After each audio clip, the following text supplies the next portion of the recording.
Hmm. Maya rajin banget ini ya bikin podcast asik nih, keren nih. Dari kapan sih punya ide ini? Baru Pak, baru jalan pas anak 62 masuk. Oh, Sebenarnya udah lama sih kalau ya 3 bulanan ya. Sebenarnya udah lama kalau ini mah Pak. Kalau apa namanya? Rencana udah mah lama gitu ya. kan.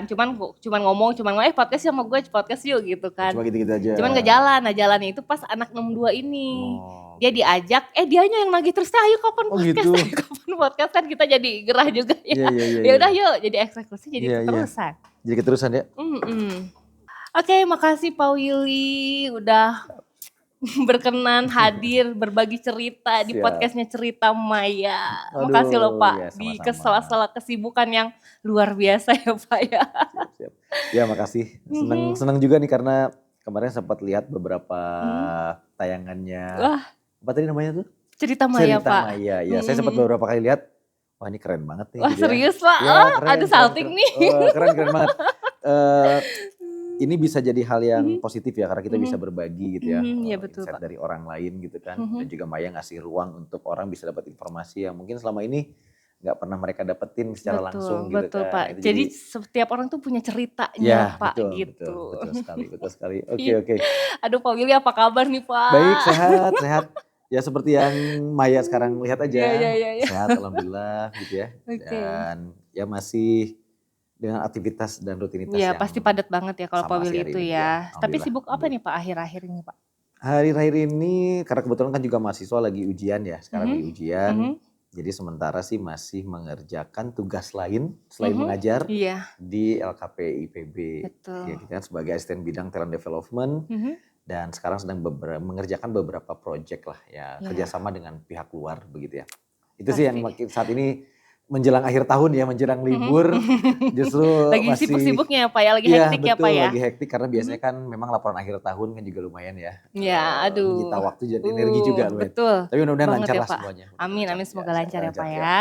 Ya. Nah Pak, kalau lagi hektik gini nih, Bapak biasanya punya ritual kecil gak sih Pak? Kayak ngopi dulu, dengerin musik, atau harus jalan sebentar dulu gitu Pak, biar moodnya dapet gitu. Kalau ritual kecil, tadi kalau ngopi dulu malah mungkin kerjanya sambil ngopi sih ya. Ya sambil ngopi ya, sambil kadang-kadang kalau suntuk misalnya atau misalnya di kantor memang udah waktunya bisa pulang misalnya jam 4 sore tapi kerjaan masih harus jalan, kadang ya lembur di kantor. Nah kalau nggak lembur di kantor misalnya ya nanti keluar tuh nyari tempat ngopi gitu ya, sambil ngopi gitu kan, sambil ngerjain juga kerjaan yang tadi mungkin belum beres. Ya itu juga salah satu bagian dari supaya kita lebih enjoy aja sih ya, lebih relax juga. Terus kalau dibilang dengerin musik, itu juga mungkin salah satunya bisa. Tapi justru salah satu yang bikin saya selama ini juga merasa bisa menjalankan berbagai aktivitas bersamaan yang banyak ini dengan baik ya, menjaga olahraga sebetulnya. Oke, rutin ya Pak ya? Rutin olahraga, Luar minimal seminggu sekali saya main bola. Widih, mantep. Fun ya Pak ya? Ya itu fun lah, fun juga dan memang sehat juga kan. Iya. Luar biasa sih Pak. Tapi boleh gak sih Pak diceritain sedikit tentang background pendidikan Bapak nih? Lulusan mana? Dan dulu apa memang sudah kepikiran bakal di dunia akademik dan leadership gitu seperti sekarang gitu Pak? Ya kalau ditanya latar belakang pendidikan ini agak menarik ya. Karena sekarang saya kerja jadi dosen di IPB. Yes. Jadi memang mengawali pendidikan jenjang kuliah atau kemudian universitas itu justru saya memang memulainya di jenjang diploma 3 dulu. Gitu ya, diploma 3. Dulu di IPB, di program diploma IPB. Tapi setelah selesai D3, justru saya lanjut malah nggak di IPB lagi tuh. Oh gitu. Malah lanjut ke Unpad waktu itu. Oke, jadi S1 ke Unpad. Kemudian setelah beres S1 ke Unpad tuh, nah kaitannya tuh tadi tuh ke pertanyaan yang Maya tadi tuh. Jadi dosen tuh tadi tuh. Iya, dosen. Jadi begitu beres S1, saya ditawarin lah waktu itu, diminta untuk gabung lah, untuk bantu di prodi tempat di mana dulu saya memulai kuliah di D3 untuk mulai ngajar nih gitu ya. Jadi dosen ya Pak ya? Dulu istilahnya dosen asisten. Oh, asisten dosen ya. Bukan. Jadi dulu tuh ada beda. jadi dulu tuh ada dosen asisten sama asisten dosen. Oke. Saya juga dulu agak bertanya-tanya, ini maksudnya apa ya dosen asisten? Jadi ternyata dosen asisten itu adalah, kalau sekarang sih nggak ada ya, sekarang nggak ada sih istilah itu nggak ada. Tapi kalau dulu tuh tiba-tiba muncul ada istilah itu, jadi kita itu boleh sesekali mengisi kelas kalau dosennya nggak hadir. Oke. Kalau asdos kan hanya Ya, bantu di hanya praktikum aja kan. membantu, Kalau ya ini enggak. betul. Jadi kalau saya waktu itu pernah beberapa kali justru menggantikan Kuliah? dosen utama yang nggak hadir di kuliah. Oke, ya Gitu. ya Nah ya setelah ya itu ya. alhamdulillah tuh 2011 mulai bantu ngajar gitu Mhm, kan. Ternyata nyaman juga tuh. Walaupun mhm. awalnya jujur nggak kebayang akan bekerja di bidang pendidikan gitu ya. Oke, mhm. Terutama jadi dosen ya. Mhm mhm. Nggak kebayang sama sekali. Mhm. Dulu tentu mimpi kita kan kadang-kadang ya umumnya orang pengennya masuk ke korporasi lah gitu Iya kan, iya. BUMN lah, apalah Mhm sebagainya. Ya mhm. kita pun juga sama lah. Saya juga sama Mhm. punya minat ke situ. Tapi ketika saya jalanin 1 semester, ternyata nyaman banget tuh. Enjoy Enjoy gitu ya, banget. Pak, ya? Akhirnya udahlah sampai hari ini tuh jadi dosen. Nah kalau Mhm S2 saya pun juga waktu itu di Unpad juga. mhm. Sampai S3 pun juga Di lulus tahun Unpad? lalu itu pun Mhm. di Unpad juga. Jadi Luar alma maternya biasa ini ya. jadi kayaknya 2 nih saya gitu. Jadi antara IPB, Ada 2 di hati ya, ya Pak? IPB dan Unpad gitu. Tapi Mhm keduanya mhm. mendapatkan tempat yang proporsional lah ya Yes, di hati ya, saya gitu lah ih gitu kurang lebih. Samalah mantap. kurang lebih gitu ya. Iya Gitu iya kurang iya. lebih sih kalau latar belakang pendidikan. Oke siap, Pak. Kalau perjalanan Bapak nih sampai jadi dosen sekolah vokasi IPB sekaligus asisten deputi talent development ya, Pak, di LKP IPB itu kan pasti panjang banget ya, Pak. Ya, Momen paling menentukan nih, Pak, dalam perjalanan karir itu apa, Pak? ya ini menarik nih. Jadi dulu ada fase-fase yang menurut saya dulu ini bicara timing ya. Mhm Saya bersyukur banget, saya merasa beruntung bahwa di waktu-waktu tertentu, mhm di momen-momen yang sangat krusial, mhm saya mendapatkan kebaikan, mhm kemudahan mhm begitu ya, dan juga kelancaran. mhm Ketika waktu itu saya posisi tahun 2011 kuliah S2, mhm. selesai 2014, ternyata 2013 tuh dulu tiba-tiba muncul peraturan dari kementerian bahwa Mhm. dosen tuh harus S2. Oke. Harus S2. Nah di Mhm saat bersamaan kan saya sedang studi tuh. mhm mhm. Jadi saya merasa sangat beruntung waktu itu, sangat bersyukur sekali. Momennya pas jadinya gitu. Jadi Iya. pas saya lagi S2, tiba-tiba muncul aturan itu. Sehingga Mhm. pada saat saya lulus 2014, kemudian tiba-tiba peluang itu menjadi lebih terbuka. Jadi Karena di lebih besar ya? 2011 sampai Mhm. 14 itu kan saya bukan dosen tetap. Masih Oke. dosen outsourcing gitulah. Iya iya iya Dosen-dosen iya. tidak tetap gitulah ya gitu. Betul betul. Nah sehingga ketika saya lulus S2 Heeh. 2014 itu akhirnya waktu itu saya diberikan tawaran, ada peluang tuh Mhm bahwa memang dibuka saat itu mhm kesempatan seluas-luasnya bagi siapapun yang sudah lulusan magister gitu atau mhm S2 untuk ya mencoba peruntungan gitu ya untuk mhm mhm. mengirimkan CV, lamaran dan Iya iya sebagainya iya. dan saya Mhm berkesempatan dan akhirnya waktu itu saya diterima tuh. mhm Itu momen yang menurut saya sangat-sangat krusial sekali. mhm. Momen yang sangat penting lah, salah satu momen Iya. yang sangat penting. Sampai kemudian dalam perjalanannya 2017 juga saat itu posisi kita juga walaupun dosen tetap tapi belum dapat IDN gitu kan segala Mhm. macam. Iya betul. Akhirnya saya juga waktu itu berpikir untuk rasanya mungkin untuk persiapan juga ke depan kayaknya Mhm. saya perlu juga untuk lanjut studi nih. Kan gitu Mmm. kan. Iya. Akhirnya waktu itu saya lanjut studi lagi tuh dan Mmm. kebetulan setelah sedang lanjut studi Mhm. kemudian saat itu ada aturan dari IPB, Aturan lagi? IPB betul, IPB Heeh. waktu itu kemudian memberikan kesempatan bagi dosen-dosen sekolah vokasi untuk mendapatkan IDN dengan persyaratan untuk mengikuti tes dan sebagainya gitu kan. Iya. Jadi bersamaan tuh, jadi Mhm. semuanya menjadi seolah-olah akhirnya pas Beriringan ya, Pak, waktunya ya? gitu Mhm beriringan gitu mhm ya. mhm. Sampai akhirnya saya studi 2018 S3 dan pada kesempatan itu juga akhirnya saya juga sambil kuliah Mhm. diminta juga untuk menjadi kepala bagian humas di sekolah Oke. vokasi gitu Iya. kan. Lambat laun Mhm. ya kemudian akhirnya berkecimpung lah di banyak kegiatan gitu ya dan juga berkiprah juga di banyak kegiatan gitu ya dan sampai akhirnya mendapatkan kepercayaan untuk terus juga berada di dalam manajemen sekolah vokasi saat itu gitu kan, membantu Iya. pimpinan waktu itu. Nah, Mhm. sampai akhirnya pimpinan saya di sekolah vokasi saat itu, Pak Dekan, kemudian akhirnya selesai masa Mhm. jabatannya dan beliau kemudian diamanahkan menjadi kepala LKP IPB, Iya. lembaga yang baru didirikan di tahun 2003 Luar waktu itu. biasa ya memang, Nah, saat itu saya almarhum. kemudian Mhm mendapatkan kesempatan juga mhm. diminta oleh beliau untuk bergabung di lembaga tersebut, membantu beliau sebagai asisten talent development. Nah, jadi perjalanan mencapai titik hingga hari ini tuh juga prosesnya juga berliku. Yang tadi Mhm saya ceritakan mungkin bagian-bagian yang saya rasakan penuh syukur dan peruntungan gitu dan sebagainya gitu ya. mhm. Tapi di hal-hal lain pun juga banyak kok hal-hal yang up and down-nya juga lumayan gitu ya. Banyak ya, Pak, ya? Menguras energi gitu ya, pikiran juga itu banyak. Tapi saya pikir apapun yang kita jalani patut kita syukuri begitu ya. Dan hari ini pun Betul. juga saya diamanahkan menjadi asisten bidang talent development pun juga memberikan saya juga akhirnya perspektif baru, Mhm keahlian yang baru gitu ya, kompetensi yang juga menarik ya untuk saya pelajari. Sehingga tadi yang kemudian Maya sampaikan sampai ke kepemimpinan gitu ya. Hari Mhm. ini akhirnya sesuatu yang juga kemudian terus saya pelajari. Karena menjadi pemimpin atau bicara kepemimpinan ini sesuatu yang bisa jadi mungkin bagi sebagian kecil orang itu mengalir begitu saja mungkin Mhm ya, ada di mhm. dalam dirinya gitu ya, Iya, tumbuh begitu saja. Tapi betul. kalau bagi saya sih, saya merasa bahwa saya perlu waktu gitu ya untuk Mhm. menumbuhkan itu semua gitu. Sehingga Wah. saya menjadikan ini sebagai kesempatan berharga untuk saya menumbuhkan karakter kepemimpinan tadi gitu. Sehingga Mhm. pada saatnya nanti misalnya saya memperoleh satu kesempatan yang besar gitu ya, siapapun tentu punya mimpi ya. Mhm. Ya saya berharap saya sudah siap gitu. Jadi artinya saya sudah lebih matang gitu ya, secara karakter juga sudah lebih baik gitu ya, terus bertumbuh gitu ya. Saya kira itu sih poin-poin ya yang saya bisa sampaikan kepada teman-teman semua juga ya, bahwa nikmati semua proses yang dijalani hari ini oleh teman-teman gitu ya. Hal-hal yang lalu yang membentuk kita, ke depan yang menanti kita, itu harus Mhm. kita sambut dengan optimis, itu sih. Betul. Nah, tantangan terbesarnya menjalani peran-peran tersebut tuh apa sih, Pak? Kan pasti banyak banget nih ya gitu, tantangannya gitu, Bapak sebagai dosen juga, sebagai calon juga, sebagai kaki tangan Iya, pimpinan juga gitu, Pak, dipakai sana sini, dimintain sana iya, sini, iya, iya. dan Bapak juga dulu itu kan moderator, MC kan Iya, ya, iya. Pak, itu gimana, Pak? Ya, Tantangannya tuh apa, Pak? memang akhirnya klise sih, tapi Mhm. pasti manajemen waktu. Yes. Itu dasar banget ya, basic Mhm banget pasti. mhm Pasti manajemen waktu. mhm Sebisa mungkin memang kita perlu betul-betul menggunakan waktu kita dengan sangat bijak gitu ya. mhm. Artinya pada saat memang kita sedang banyak hal yang perlu kita kerjakan, ya barangkali kita perlu menyisihkan hal-hal lain yang sekiranya tidak membantu kita dalam menyelesaikan itu semua gitu. Jadi kita Iya, fokus gitu. Jadi betul. manajemen waktu, fokus yang kita Prioritas. jaga, Mhm mhm prioritas mhm. juga kita kemudian tetapkan begitu ya. Karena tanpa itu semua saya kira juga akhirnya segala hal tidak akan berjalan dengan optimal sih. Nah, itu Betul sih kalau betul. dari saya. Nah, menurut Bapak nih skill apa sih, Pak, yang paling harus dimiliki anak muda sekarang supaya mereka itu bisa tetap relevan di dunia kerja dan dunia kreatif, Pak? Mesti fleksibel hari ini, mesti Mmm. fleksibel, harus adaptif banget dan mau belajar Mhm. gitu ya.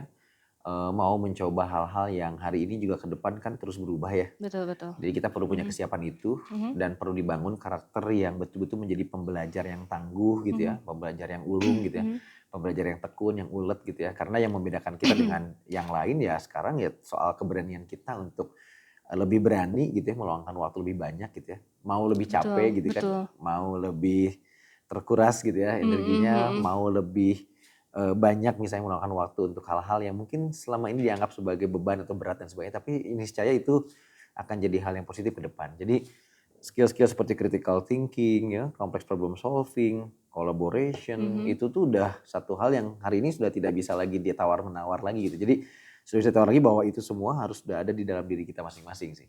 Iya Tanpa iya. itu saya kira hari ini kalau kita hanya berkutat pada satu kemampuan Mhm. saja gitu Mhm ya, mhm. tanpa dibarengi juga dengan tadi soft skill yang saya sampaikan, Mhm. memang jadi agak sulit karena teknologinya berubah gitu kan. Iya, karena kita harus Perilaku mengikuti orang ya, juga Pak. berubah Betul gitu kan, betul. kebiasaan orang juga berubah. Mhm mhm. Kebiasaan kita hari ini juga kan berubah Iya juga. Jadi iya betul. jadi adaptabilitas, Mhm. fleksibilitas gitu ya. Kita harus fluid gitu ya. Itu yang betul-betul menurut saya salah satu beberapa hal yang akan cukup menentukan sih ke depan Mmm. gitu. Gitu sih.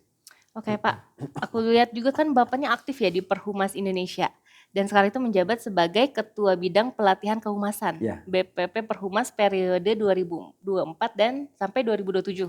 ya, ya, ya, betul Nah, betul. sebelum masuk ke perannya nih Pak, boleh dijelasin dulu nggak sih Pak, Perhumas itu sebenarnya organisasi apa sih? Ya, ini organisasi profesi yang Mhm menghimpun para profesional humas mhm yang berasal dari berbagai instansi, lembaga begitu ya, korporasi, BUMN dan sebagainya, semualah dari semua entitas ada di semua, situ. ya.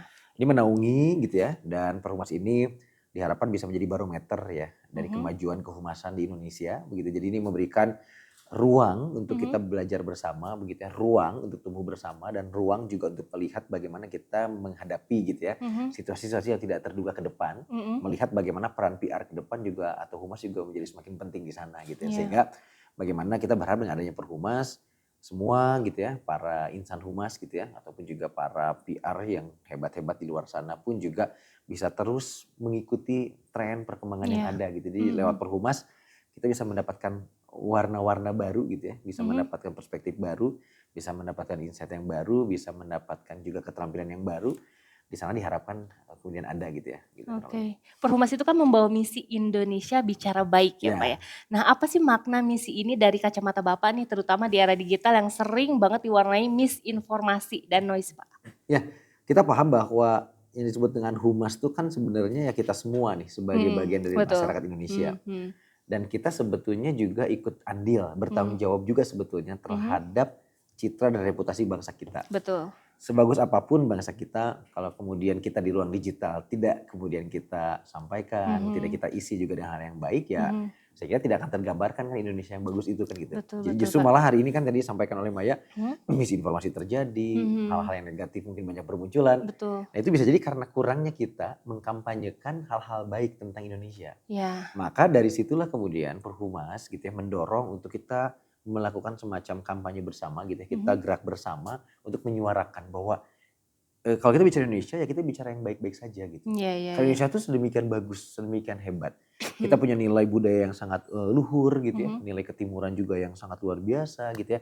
Maka itulah yang kemudian harus ditawarkan di ruang digital gitu hari ini. Jadi maka kita mengajak semuanya untuk bicara yang baik-baik saja gitu. Betul. Bukan artinya memanipulasi informasi, bukan. Tidak sama sekali. Tidak berarti bahwa sekolah kita menutupi apa yang terjadi. Tidak sama sekali. Tapi pada konteks ini bahwa ada lebih banyak hal sebetulnya di luar sana yang sebetulnya bisa kita angkat sebagai sesuatu hal yang membanggakan kita. Ini nation branding kita loh. Indonesia itu kan besar karena kita juga gitu. Betul. Kan gitu ya. Bagus juga karena kita juga kan. Jelek juga karena kita juga kan gitu. Jadi artinya hal-hal semacam ini yang kemudian menurut saya penting untuk bisa dipahami bahwa Indonesia bicara baik bukan sekedar movement atau gerakan atau campaign, tapi itu sebetulnya mencoba untuk mengingatkan kita semua bahwa kita tuh humas Indonesia juga gitu. Iya. Gitu. Semuanya ya Pak ya. Oke, sebagai ketua bidang pelatihan nih Pak, Bapak pasti menangani banyak program. Pelatihan-pelatihan yang jadi fokus utama sekarang itu apa sih Pak? PR, komunikasi publik atau skill lain? Ya, tentu yang Maya tadi sampaikan pasti PR pasti ya, udah pasti. PR Karena pasti. core-nya di sana ya. Ya. Komunikasi publik ya. Kemudian juga hari ini kan digital storytelling, kemudian juga bagaimana media sosial gitu ya, yang terus makin menguat begitu ya. Terus juga bagaimana hari ini perkembangan lain ya, termasuk juga soal banjir informasi, terus kemudian etika informasi gitu ya.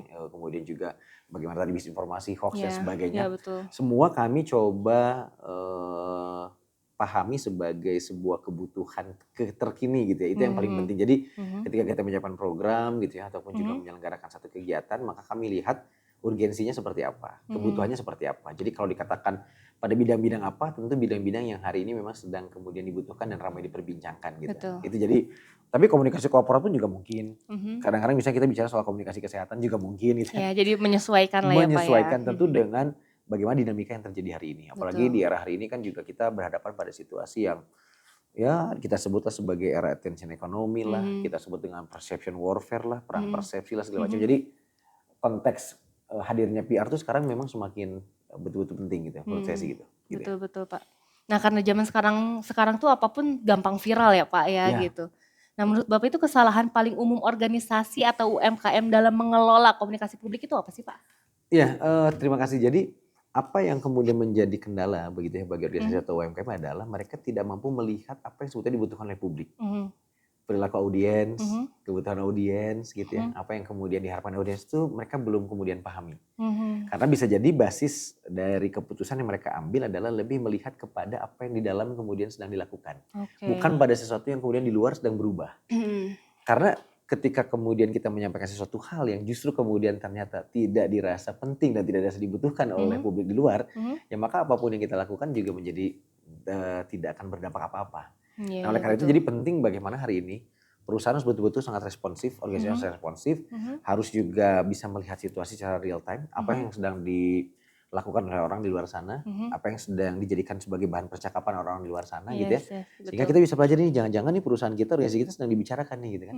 Sehingga potensi untuk kita mendapatkan masalah juga mungkin akan muncul gitu kan. Nah di sanalah kemudian kita bisa segera merespon dengan komunikasi-komunikasi yang baik.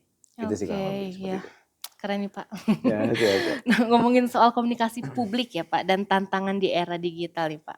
Belakangan ini kan kita juga lihat ya Pak fenomena boykot global gitu dan isu kemanusiaan yang ikut menghantam banyak brand di Indonesia.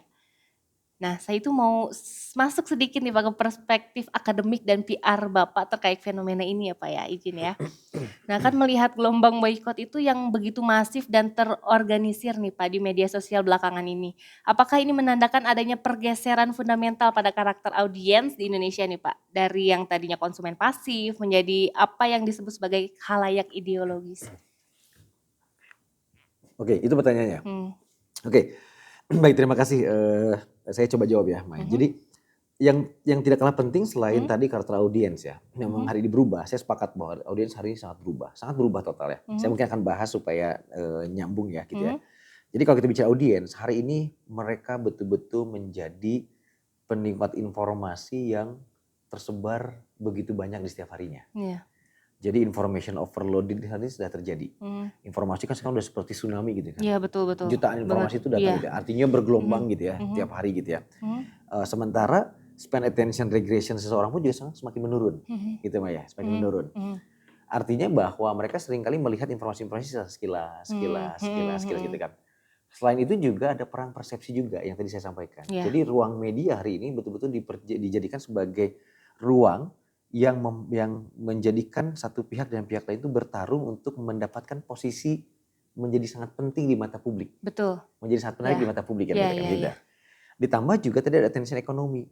Ini satu konsepsi yang agak politis gitu ya sebetulnya, di mana menempatkan sesuatu hal ketika itu disoroti gitu ya, menjadi sesuatu yang sangat bernilai dan penting, maka itu yang akan terus dikejar oleh publik atau audiens.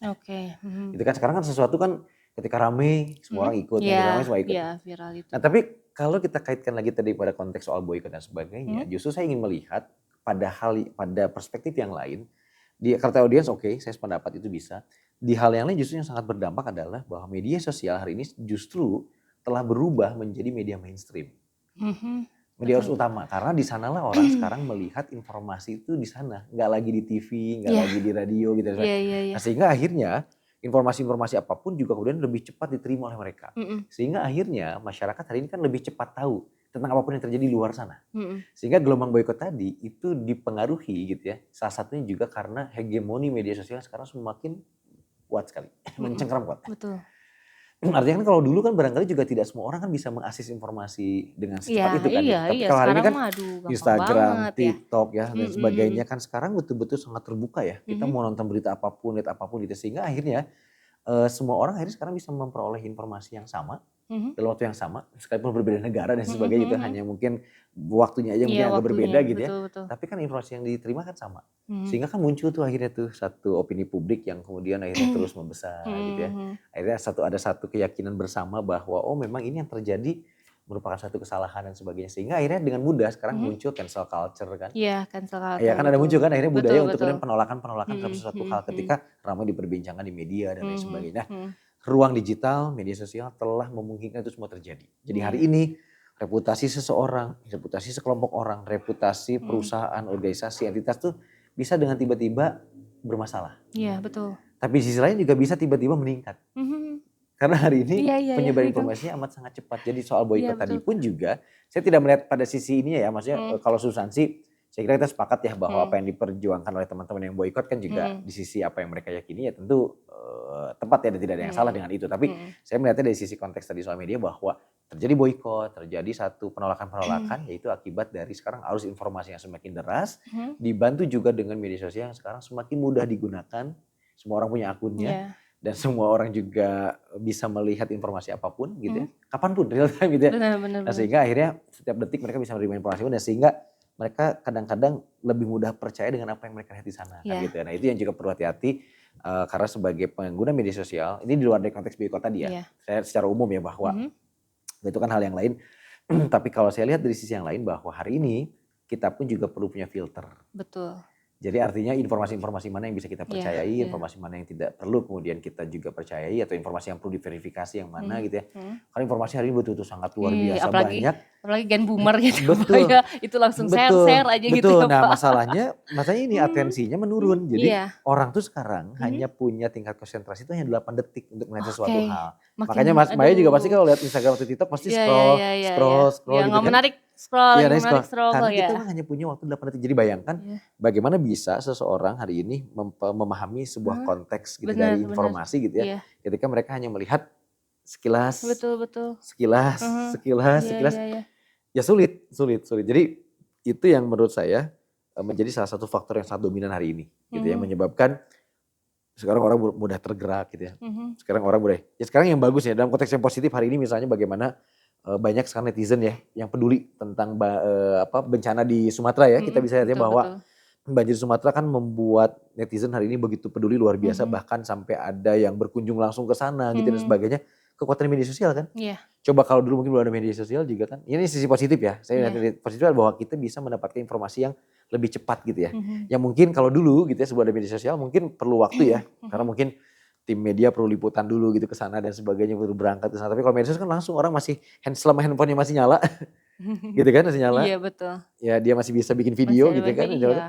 ya orang bisa share kan. Iya Ketika betul, di-share, Kak. di-repost, Iya di-share, iya. sampaikan gitu. Dan Nah gitu kurang lebih. pada mengejar viral ya, Pak, ya, anak-anak Nah ini sekarang harus tuh ya. hati-hati nih, jadi kalau soal viral, Heeh.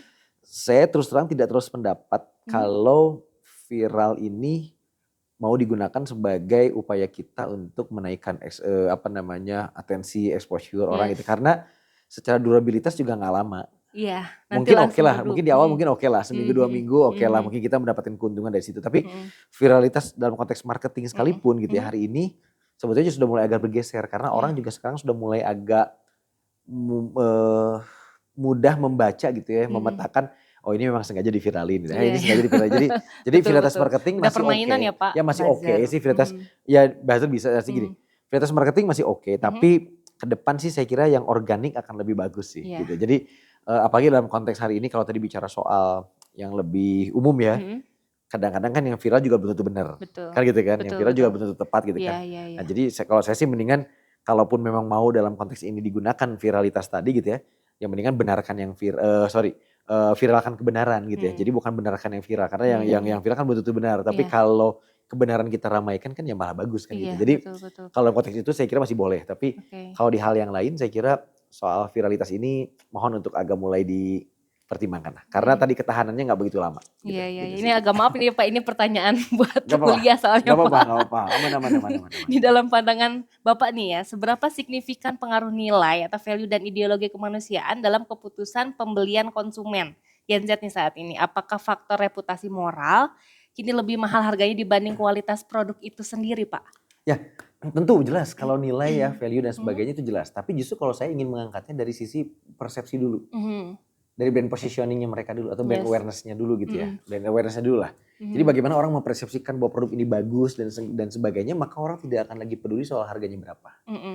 Orang Oke. tidak akan Iya iya lagi iya. bertanya-tanya soal kualitasnya sebagus apa sih gitu. Mhm. Ketika mereka percaya bahwa produk ini bagus, maka dia akan tetap kemudian beli gitu. Mhm. Lakukan pembelian itu kan gitu. Jadi sehingga yang penting hari ini adalah bagaimana sebuah produk gitu ya, Mhm. barang maupun jasa harus bisa mampu betul-betul meyakinkan publik.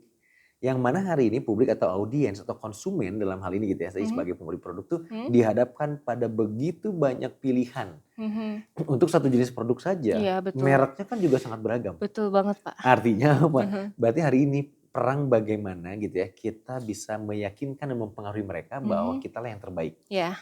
Dengan cara apa? Ya tentu dengan cara-cara yang kreatif ya, kita Yes. membuat iklan-iklan yang sekarang juga iklannya kan nggak bisa juga terlalu lama ya. Iya Bisa betul. 9 second marketing lah, bisa Mhm. flash marketing lah, Mhm. atau dengan vibes marketing gitu ya, Mhm. yang memang merasakan adanya ambience dan emosional yang kemudian disentuh gitu ya misalnya. Mhm. Karena apa?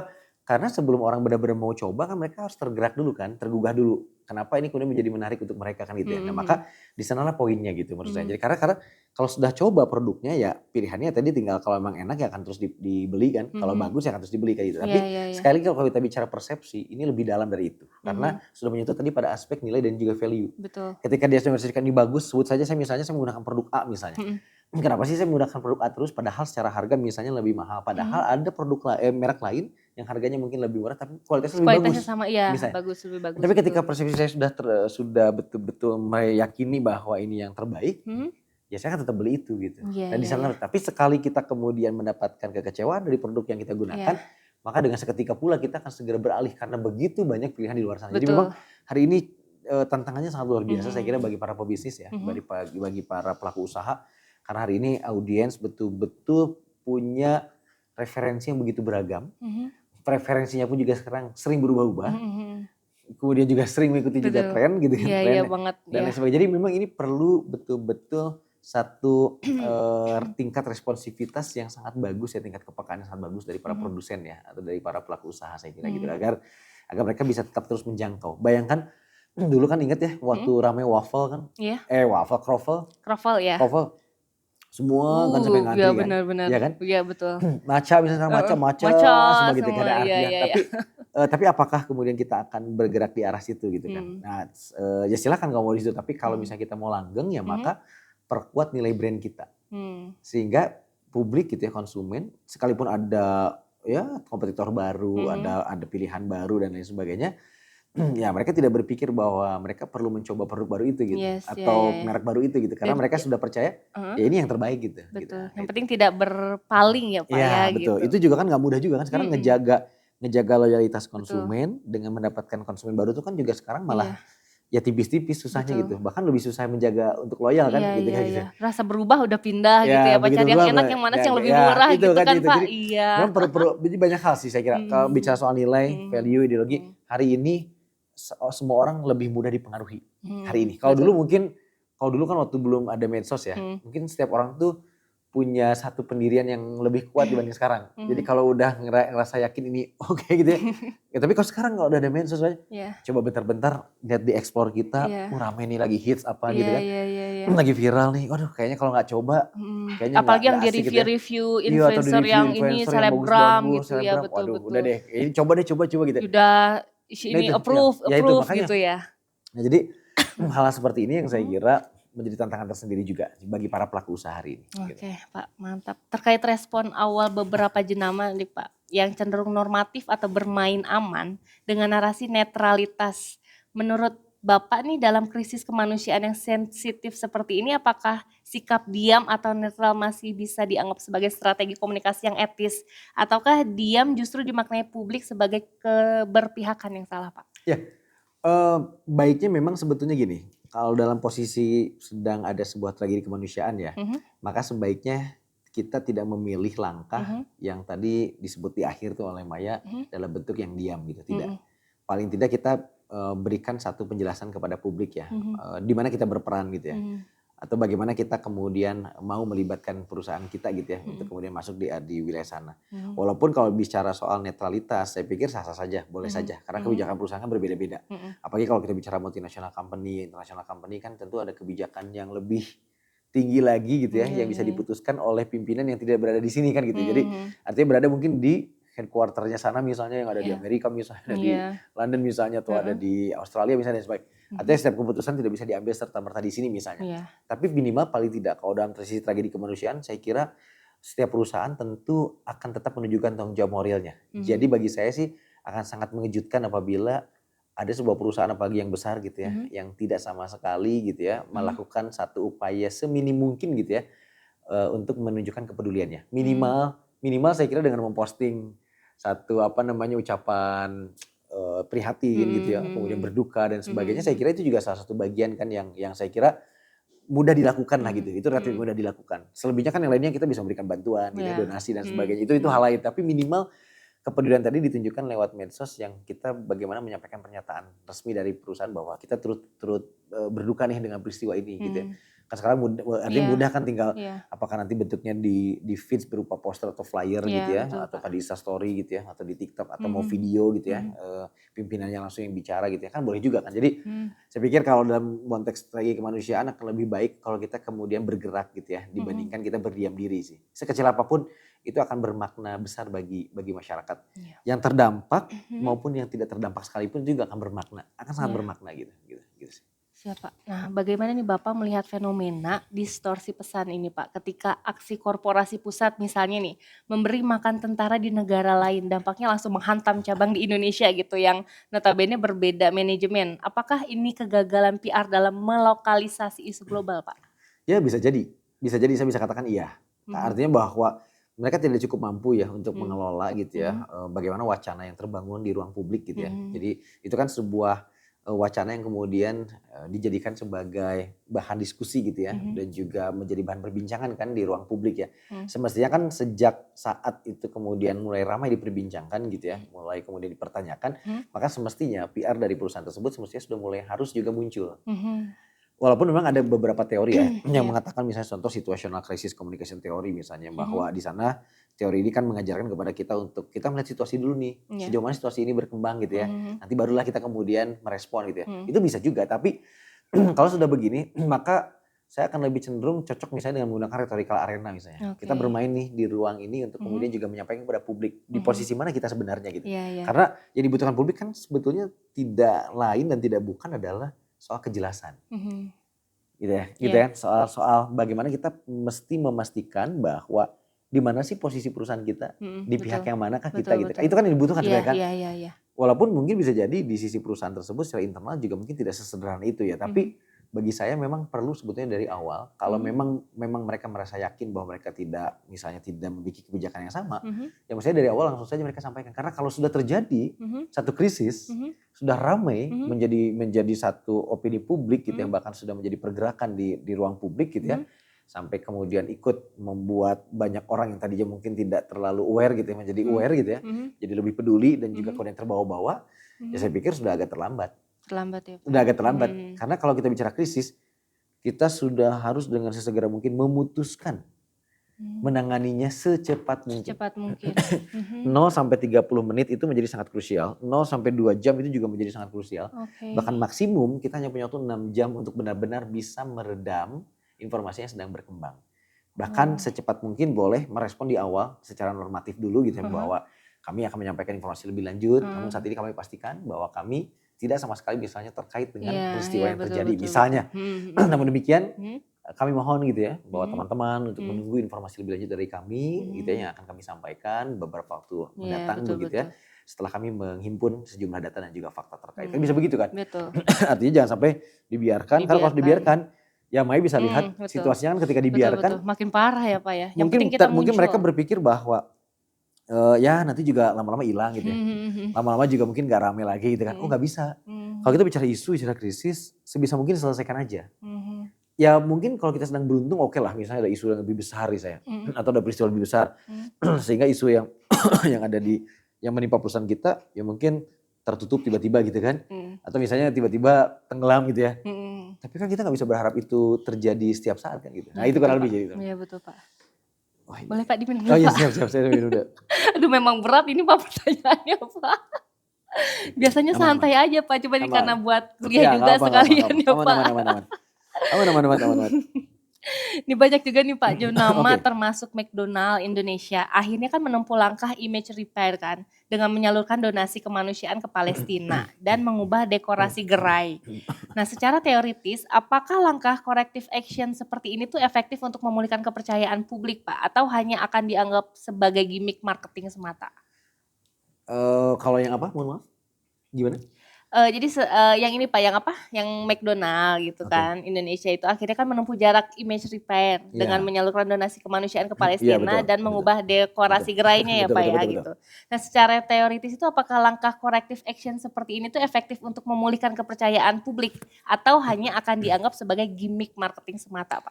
Ya sebetulnya kita perlu lihat ya Mhm. secara kuantitatif maupun kualitatif. Mhm. Karena kita perlu ukur ya, itu Mhm. kan satu bentuk aktivitas strategi komunikasi yang mereka lakukan kan Mhm. sebetulnya. Mhm. Terlepas dari tadi memang ada action yang dilakukan, itu kan bagian dari Mhm. strategi mereka. Mhm. Tapi kan kita perlu lihat nih, jadi tidak hanya outputnya saja. Iya. Outputnya kan tadi berupa bantuan dan sebagainya, tapi Mhm. kita harus lihat outcomes-nya apa, Mhm. outtakes-nya apa gitu, dan Mhm. impact-nya itu nanti apa gitu. Mhm. Itu perlu diukur sih sebetulnya, Mbak. Jadi Mhm. kita hanya akan bisa benar-benar tahu hasilnya Mhm. itu seperti apa, apakah Mhm. benar itu berdampak baik atau tidak, Mhm. ada ukurannya. Ada Oke. framework yang bisa membantu itu. Ada alatnya Mmm. namanya AMEC ya, measurement Mhm. gitu, itu Mhm. bisa digunakan ya untuk Mhm. teman-teman yang sekarang Mhm. berkecimpung di dunia PR pasti sangat Mhm. paham betul. Mhm. Tapi kalau dari sudut pandang pribadi saya saat ini ya, ketika ditanya ini ya secara spontan begitu ya, Mhm. ya saya melihat bahwa aktivitas tersebut ya sah-sah saja dilakukan. Tapi bagi saya, Mhm. bahwa apa yang dilakukan mereka, kalau misalnya baru-baru ini mereka lakukan ya Mhm. sebetulnya agak terlambat. Mmm.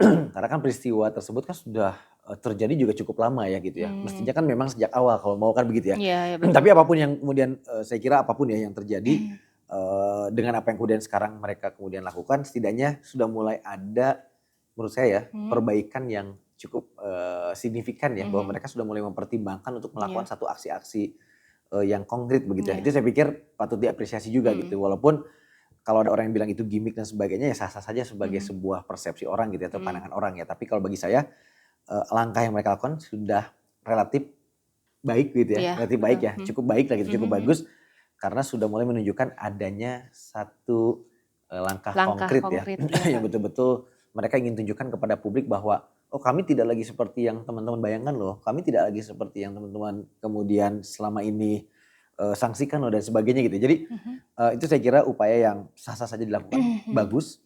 Tapi kalau dari sisi timing sebetulnya sudah terlambat, agak terlambat sebetulnya gitu. Mestinya saat itu sebetulnya di saat sedang ramai-ramainya boykot terjadi kepada mereka. Berarti menurut Bapak kasusnya itu dari sisi manajemen PR-nya itu letak kesalahan fatalnya itu di mana Pak? Apakah pada tahap riset, fact finding-nya itu yang kurang peka atau pada eksekusi komunikasi yang terlambat Pak? Ya menurut saya mereka tidak membangun satu kepekaan gitu ya yang sangat baik begitu ya. Mereka tidak terlalu sensitif untuk melihat ini sebagai persoalan yang akan membahayakan mereka secara reputasi gitu ya.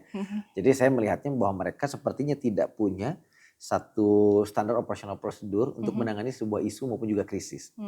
Jadi mereka harusnya kan punya kontingensi dan juga perlu punya mitigasi kan sebenarnya kan.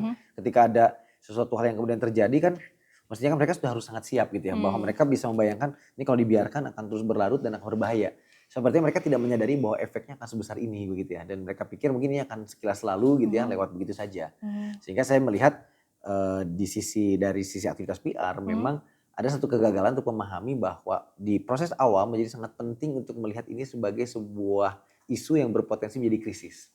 Itu yang kemudian saya kira di waktu tersebut yang sangat kritikal dan sangat krusial yang mereka tidak ambil. Tidak ambil peranannya tuh di situ enggak. Jadi ketika sudah besar barulah mereka baru kemudian itu ya action. ya barulah action gitu kan. Itu kan jadi agak sulit gitu ya. Gitu sih kurang lebih. Seperti itu. Ya oke Pak, sebagai penutup pertanyaan berat nih Pak. Siap. Apakah fenomena cancel culture berbasis ideologi ini akan menjadi tren permanen yang harus diwaspadai praktisi PR ke depannya Pak? Apa saran Bapak bagi calon praktisi komunikasi seperti saya nih dalam menghadapi audiens yang semakin kritis Pak? Ya tentu kitanya juga harus lebih banyak membuka pandangan ya, dan juga wawasan gitu ya, membuka ruang diskusi dengan siapapun, melihat juga fenomena-fenomena di luar sana gitu ya, dan juga mencari begitu banyak referensi dan juga informasi gitu yang tersaji. Sinambi juga tadi ya, kita perlu memahami konteks-konteks baru yang hari ini muncul gitu ya, dan bagaimana ke depan kita bisa prediksikan dan di sanalah kemudian ruang-ruang kita yang bisa kita kemudian masuki gitu ya, untuk kita setidaknya minimal mengejar satu kondisi perubahan yang sangat cepat yang terjadi di audiens. Kira-kira kebutuhan apa? Dari sana kuncinya adalah soal data. Kita harus punya data nih. Kita harus punya big data, kita harus punya satu hal yang bisa memberikan keyakinan kepada kita untuk mengambil keputusan tertentu. Gitu, itu penting. Jadi bagi praktisi PR itu juga ke depan bukan untuk sekedar ya kalau mining data sih itu mungkin hal yang lain ya, karena keahliannya kan di keahlian yang khusus ya, tapi minimal kita mampu membaca perilaku, membaca preferensi, membaca minat, membaca kebiasaan gitu ya. Nah dari situlah kemudian kita bisa mengambil sebuah keputusan. Jadi PR pun juga sekarang dituntut untuk punya kemampuan di dalam data analis gitu ya, data analis gitu ya. Membaca kebiasaan, membaca perilaku dan sebagainya. Karena kalau tidak ya gitu tadi, nilai ideologi gitu ya, kepercayaan orang tuh sekarang relatif lebih mudah berubah.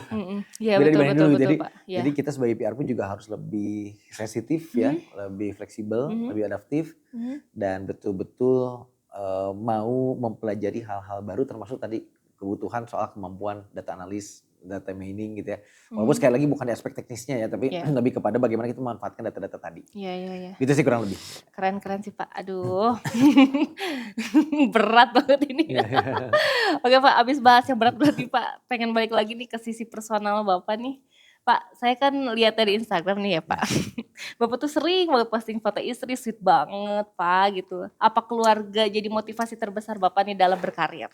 Oh pasti dong, Oh pasti ya. pasti dong. Ya pastilah, pasti yang pertama ya tentu ketika kita bekerja gitu ya, ketika kita mencari penghidupan lah gitu kan, kita kan ya tentu ya satu hal yang menjadi dorongan kita yang pertama pasti keluarga dong.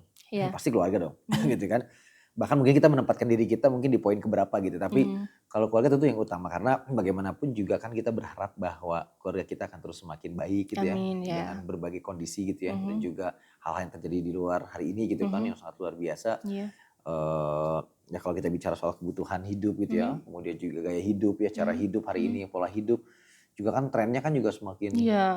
ini ya Luar biasa ya Pak ya. semakin menarik gitu ya, menarik dan berarti artinya ada negatif ada Iya, positifnya. Jadi iya betul. tapi saya melihat tetap pada akhirnya kita Mhm, selalu kembali gitu ya mhm, kepada keluarga gitu ya. Apapun yang terjadi gitu ya, mhm, apapun yang kita lakukan selalu ingatlah mhm, bahwa ada keluarga yang kemudian mhm, menunggu kita di rumah, ada keluarga yang perlu kita perjuangkan gitu, ada mhm. keluarga yang memang juga perlu kita jadikan sebagai ya mereka harus menjadikan diri kita tuh sebagai role model, Betul, panutan gitu ya. Maka betul. kita juga harus bersikap sangat baik lah gitu dan Iya. juga di luar pun juga dalam bekerja pun juga harus menjaga integritas, etika Mhm, dan lain sebagainya. mhm. Karena segalanya nanti keluarga gitu, yang kena dampak juga keluarga juga. Betul. Bagus tidaknya kita akhirnya kan ke keluarga juga, Mhm. kan gitu Iya, ya. iya, Karena kita bagus, ya keluarga juga gitu kan. iya. Jadi artinya segala hal yang saya lakukan ya motivasi saya tidak lain ya pasti keluarga saya, ya anak dan istri saya lah gitu. Iya, iya. Dah dengan kesibukan Bapak yang super padat ini gimana Pak cara Bapak tetap punya quality time sama keluarga tercinta? Ya yang pasti begitu sampai rumah, Mhm, ya saya pasti ya mhm, bersih-bersih dulu gitu ya heeh, semacam gitu ya, mandi mhm, ganti pakaian. mhm, Ya pasti meluangkan waktu untuk makan malam sama gitu ya. Kalau mhm, belum terlalu malam ya, kalau belum terlalu mhm, misalnya kalau mhm, masih di bawah jam 8 malam gitu atau jam mhm. 7 malam, ya meluangkan waktu untuk makan malam bersama di Iya, rumah gitu kan. Tapi mhm, kalau sudah agak malam ya setidaknya ngobrol sebentar dengan anak kalau belum tidur gitu ya, mhm, gitu kan. Dan pagi hari gitu ya, mhm, saat kemudian tidur saat bangun pagi hari, ya sesegera mungkin kita membangun interaksi lah. Minimal mmm, minimal ya mungkin sekedar ngobrol atau misalnya bantu mandiin anak misalnya gitu atau iya. misalnya Bisa Pak mandiin anak Pak? bisa Wow.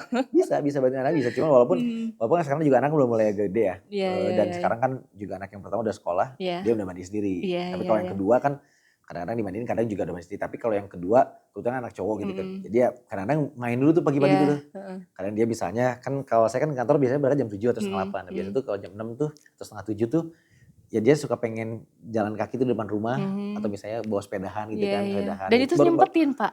Ya Luar biasa. nyempetin sebentar sambil kita olahraga Iya, juga sih iya, iya, sebetulnya. betul, betul. Tapi kalaupun misalnya kita harus pagi banget Mhm, berangkat, mhm, ya minimal gitu, minimal kita ngobrol ngasih afirmasi positif ke anak-anak gitu. Misalnya mhm, ngobrol sebentar gitu ya.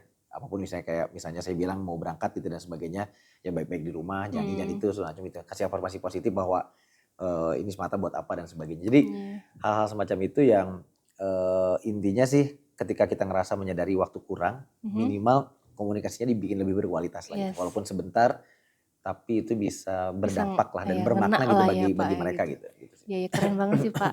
Kalau weekend ya pasti diluangin lah buat mereka Iya, gitu iya weekend pasti dong. gitu sih. Pasti dong, Ya Pak. gitu. Tapi itu tuh sangat membantu istri banget loh, Pak. Kalau waktu anak masih kecil bantu Iya betul betul betul betul mandiin, betul luar betul. biasa loh, tidak lepas tangan gitu ya, Betul Pak, betul ya. betul betul betul. Kalau Bapak sama istri tuh ada prinsip khusus nggak sih Pak yang Bapak sama istri pegang gitu supaya tetap harmonis di tengah jadwal Bapak yang penuh? Kan kadang, ih kok kerja terus sih, kadang kan Bapak juga weekend itu kadang suka harus ada rapat atau Iya ada apa iya gitu kan, iya. bikin kadang istrinya ngambek atau Enggak apa sih gitu Pak. enggak sih kalau itu enggak sih karena juga kita Mmm. saling support aja sih, Iya, saling iya, dukung iya, iya. aja gitu ya, kita Mhm, saling saling ngertiin. mhm, Ya mungkin di awal-awal pasti ada satu hal yang mungkin kurang nyaman pastilah mhm, karena mhm. kan, semula mungkin berharapnya ya kadang-kadang kan kita inginnya berharapnya kan, ya udah deh kalau bisa weekend tuh waktunya buat keluarga Buat gitu ya. keluarga, iya Tapi betul. kadang kita kan nggak bisa milih begitu ya. Betul Apalagi kan Pak. kita posisi juga hari ini kan juga bekerja di sebuah instansi, Mmm, lembaga, di mana mhm, kita juga punya tanggung jawab di sana gitu kan. mhm. Ketika ada tugas dan sebagainya kan tidak bisa kita tinggal kan. Iya Pak.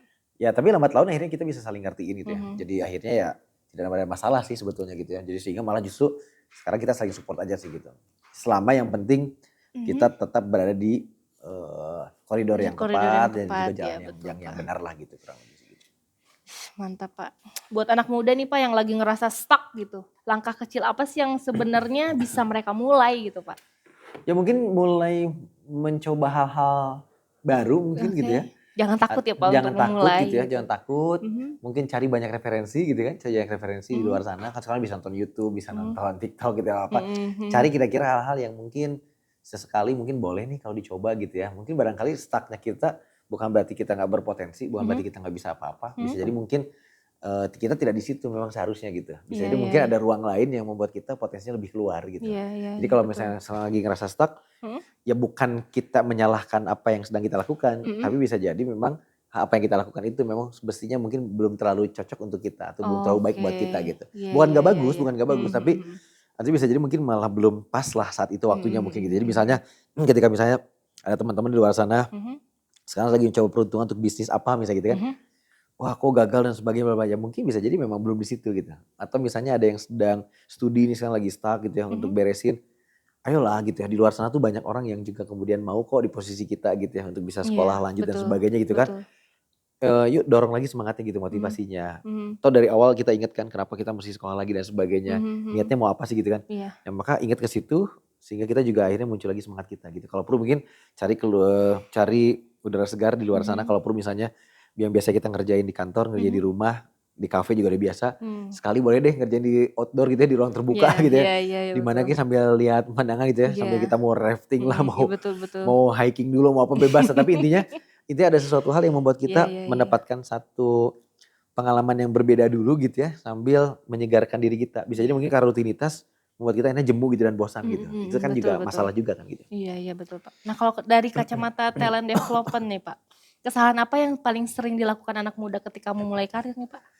Mereka tidak punya konsep diri yang, Oke. firm ya atau Mhm ajak gitu ya. mhm Jadi mereka tidak menyadari apa potensi mereka, siapa diri mereka, mhm sehingga akhirnya minat, ada bakat gitu ya, kemudian tidak sejalan kadang-kadang mhm gitu, mhm tidak sejalan kadang-kadang. Jadi mhm. potensinya tuh nggak sejalan gitu dengan aktivitas yang mereka lakukan ya. Iya Jadi betul. jadi mestinya kan apa yang memang bisa mereka lakukan, yang bisa mereka lakukan, Mhm dorong juga nih dibantu dengan aktivitas luar mhm. yang akan mendukung itu. Oke. Kan Iya gitu kan, iya jadi supaya betul lebih betul. bagus sih kan gitu kan. Mhm mhm mhm. Sehingga nanti mengarah kepada satu kompetensi yang akhirnya bisa diperoleh oleh mereka. Sehingga pada saat nanti Mmm. mereka memunculkan diri mereka gitu ya Mhm bahwa, ini saya adalah talenta terbaik gitu ya, atau misalnya mhm. saya punya kemampuan ini, kemampuan itu, memang akan sangat teruji.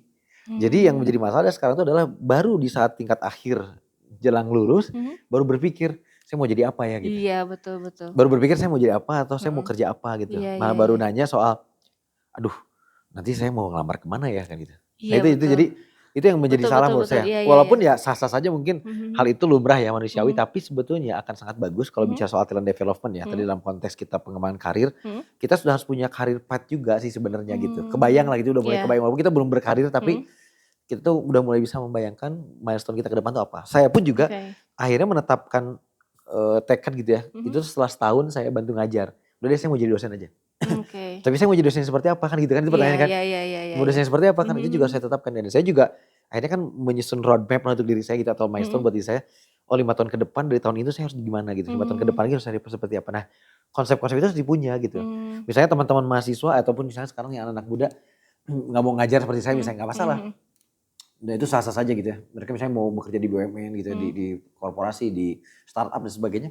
Maka ukur tuh mau sampai kapan nih di posisi ini gitu. Mau sampai Oke mana di oke posisinya. oke Sebenarnya apa oke. sih yang mau kita kejar gitu. Jadi Iya iya iya itu iya. dia yang harus dipastikan. Jadi Mhm karena kalau ya ada aja memang orang yang juga udah deh ngalir aja deh gitu ya. mhm Karir juga nanti mhm ngikutin. Betul ada yang bisa begitu. mhm Tapi kan akan sangat bagus juga kalau kita juga sudah punya satu apa namanya kontrol diri yang penuh mhm gitu ya mhm untuk melihat kembali bahwa kita sudah melakukan mind mapping gitu di dalam mhm pikiran mhm kita yang kemudian tergambarkan gitu ya kepada mhm keseharian kita mhm gitu ya yang kemudian tergambarkan juga kepada tujuan kita kan gitu ya mhm sampai akhirnya nanti ketika kita mencapai itu kita tahu apa yang harus kita lakukan mhm. agar Oke. cita-cita tadi kita tercapai gitu sih Keren keren Bapak.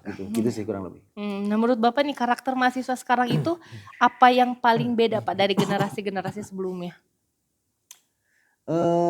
Lebih cepat dalam melakukan banyak hal Mhm gitu ya dalam sesuatu hal tapi terkadang juga masih mengalami satu permasalahan di sisi berpikir kritis gitu mhm dan analisisnya mhm yang mungkin agak kurang karena sekarang mhm. kan terlalu banyak kemudahan ya saya Iya kira iya gitu kan, betul terlalu Pak. banyak kemudahan jadi mungkin di sisi itu yang saya kira Mhm mesti diperbaiki. mhm Mungkin dari sisi etika sedikit banyak gitu ya karena mungkin hari ini juga keberbahasaan ya mhm. atau kosakata-kosakata yang digunakan Betul mahasiswa betul. juga, hari ini Iya. sangat-sangat dipengaruhi betul oleh media sosial di mana memang mereka adalah pengguna yang sangat aktif ya gitu ya sejak Heeh. awal. Tapi yang lainnya yang saya senangnya adalah mereka sangat fleksibel, sangat Mmm, adaptif gitu ya. mhm. Dan ya cepat untuk bisa menangkap hal-hal baru tuh mereka lebih cepat sih gitu sih. Itu yang menurut saya positif sekali. Oke. Kalau bukan jadi dosen nih Pak, atau berkecimpung di LKPE dan Perhumas, kira-kira Pak Willy dulu tuh pengen jadi apa sih? Dulu ya, Mhm dulu terus terang saya pengen jadi ya ini mhm ada beberapa pilihan ya. mhm. Saya dulu pengen jadi diplomat atas Oke. diplomat diplomat Heeh, diplomat diplomat. diplomat. Atau dulu saya sempet kepengen juga jadi, apa namanya, kerja di BUMN, Oke, pernah juga. Terus saya sempet ngelamar juga loh ke banyak Garuda. ya berarti sempet Pak? Sempet ngelamar juga ke Garuda dulu, Oke, sempat ngelamar ke Garuda mhm Indonesia, tapi dulu mhm, bukan jadi pramugara ya, nggak cocok juga mmm. mungkin kalau saya jadi pramugara. Nah, Iya iya Pak. dulu saya ngelamarin untuk MT dulu, manajemen Oh trainee-nya iya iya Garuda iya gitu iya. ya. Sempet juga. Ya artinya saya kira hampir semua orang sih pasti di awal-awal sekali pasti pengen lah mungkin nyoba dulu gitu ya kerja di BUMN gitu ya, atau di multinational company atau di international company pasti pengen lah gitu ya. Saya juga di Astra sempat juga nyoba gitu ya. Itu tadi yang Kemenlu tadi diplomat. Bahkan dulu saya sempat sempat ini. Dulu waktu SNMPTN, waktu saya ujian dari SMA mau kuliah tuh, saya daftarnya ke Unpad sebenarnya. Oke. Ngambil jurusan hubungan internasional. Karena pengen ke Kemenlu kan. Ya tapi nggak kesampaian, tapi nggak apa-apa lah. Saya pikir ya itu kan dulu mimpi saya gitu ya. Tapi kan ternyata apa yang kita inginkan terkadang juga kan bisa jadi itu bukan yang terbaik buat kita kan gitu. Jadi ya sudah saya syukuri aja sih hari ini.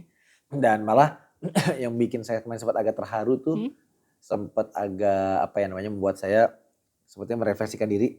Ingat gitu ya ke dulu tuh saya pernah punya mimpi ingin kerja di Kemenlu dan sekarang justru saya malah sedang bekerja bersama-sama dengan tim Kemlu untuk menyelesaikan satu pekerjaan itu kan. Jadi saya pikir ternyata mimpi itu mungkin gak sepenuhnya hilang begitu saja gitu ya. Yeah. Atau kemudian juga kalau dibilang gak kesampaian mungkin juga enggak gitu ya. Karena akhirnya saya malah bisa bolak-balik ke kantor Kemlu juga gitu ya beberapa waktu yang lalu gitu ya.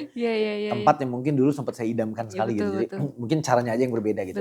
Jadi artinya pesannya adalah bahwa ya saya kira apapun yang saat ini terjadi gitu ya yang kita dapatkan tetap apapun yang terjadi kita syukuri saja dulu gitu karena bisa jadi mungkin ke depan akan jadi satu kebaikan buat kita gitu akan ada satu hal yang mungkin memberikan kejutan yang sangat baik lah buat diri kita ke depan gitu gitu sih sebenarnya gitu yang penting kitanya mau terus memperbaiki diri kitanya mau terus bertumbuh mau berkembang mau terus belajar kosongin gelas terus iya betul gitu. Pak Gitu luar kan. biasa Ya artinya dan juga jangan merasa diri kita yang paling bisa, yang paling ngerti, paling tahu gitu ya. Justru kadang-kadang kita juga bisa belajar justru dari siapa saja gitu ya. Dan nggak pernah boleh kita ngebeda-bedain siapapun itu nggak boleh. Karena semua orang juga saya yakin punya potensi, punya kelebihan masing-masing gitu ya. Punya sesuatu yang mungkin nggak punya yang kita punya juga gitu. Jadi saya kira satu sama lain kita harus saling hargain sih saya kira gitu. Harus saling mengapresiasi. Gitu. Luar biasa itu banget loh Pak Willy, luar biasa. Makasih banyak ya Pak Willy atas waktunya udah mau berbagi cerita di podcastnya Cerita Maya. Luar biasa loh ini banyak banget daging banget ya Pak ya materinya ya Pak. Oke Bapak terima kasih Bapak atas waktunya. Sama-sama. Lagi sibuk banget ya Pak ya. Aman. Ditodong soalnya guys. Nggak apa-apa. Seneng justru kemarin juga sempat ngelihat beberapa tayangannya wah asik banget gitu kan. Bagus malah ini saya malah support banget lanjutin nih. Bagus banget. Memang kadang suka nodong-nodong si Pak mahasiswa, anak BEM, dosen. Mungkin nanti boleh juga tuh Pak Alfa tuh. Ini boleh Pak, aman. Ada Pak Alfa di sini. Ada Pak Alfa juga di sini. Kena aja kan nanti Pak Alfa Pak. Ya udah makasih ya Bapak. Siap sama-sama. Assalamualaikum. Makasih.